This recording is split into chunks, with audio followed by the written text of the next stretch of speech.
दोस्तों की कहानी है और बहुत बड़ी सीख आपको मिलेगी। ठीक, तो एक गांव के बाहर शहर की ओर जाने वाले 3 छोटे रास्ते थे। हर सुबह 2 दोस्त थे, एक विक्रम और एक रमेश। शहर पर काम के लिए जाया करते थे। शुरुआत में दोनों जो है वो रोज रोज नया रास्ता चुनते थे, कभी खेतों के बीच से, कभी झाड़ियों के बीच से, कभी सूखे नालों के किनारे से। हर रास्ते में कभी ना कभी कोई ना कोई दिक्कत आता था, कभी पत्थर आ गया, कभी झाड़ी आ गई, कभी कंकड़ लग गए, कभी कुछ हो गया। ठीक है, कहीं कीचड़ है तो कहीं कांटे हैं तो कहीं मतलब रास्ता जाकर के बीच में ही खत्म हो जाएगा।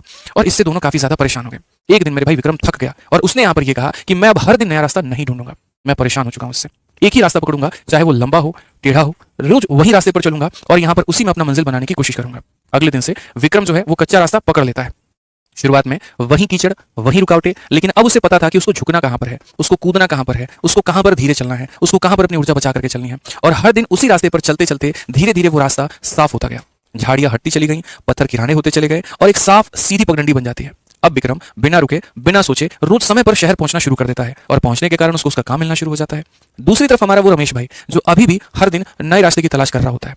कभी रास्ता शॉर्टकट मिल गया तो जल्दी पहुंच जाएगा और कभी रास्ता लंबा मिल गया तो बहुत देर से वो पहुंचेगा। हर दिन वो वहीं से शुरू करता था जहां पर वो मेरे भाई कल पे था। तो इससे सीख क्या मिली मैं आपको बताता हूं। स्टूडेंट लाइफ में कच्चा रास्ता क्या कहता है आपको पता है? 4 बातें होती हैं, समझिए। सबसे पहला, हर दिन नया रास्ता ढूंढना। अब ये हर दिन नया रास्ता ढूंढना क्या बताता है? हर दिन नया रिसोर्स, नया टीचर, नया स्ट्रेटजी। जितना आप अलग अलग सोर्सेज में उलझते हैं उतना ही आपका बेस कमजोर होता जाता है। हर दिन नया पीडीएफ, नया वीडियो, नया बैच, मतलब हर दिन की जो शुरुआत है वापस जीरो से करने के बराबर हो जाती है। दूसरा जो सीख मिलता है वो ये, विक्रम का एक रास्ता चुनना।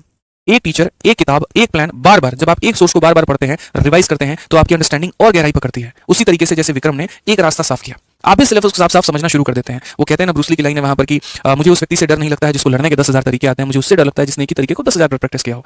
तो जो हमारा विक्रम भाई है वो क्या कर रहा है, वो एक ही रास्ते पर कई बार चला। उस रास्ते में आने वाली सारी अड़चनों को उसने साइड में कर दिया और उसने अपना एक सीधा रास्ता बना लिया। शुरू में उसको कठिनाई तो हुई है, लेकिन उसके बाद में क्या, उसकी मंजिल बड़ी साफ हो गई। सेम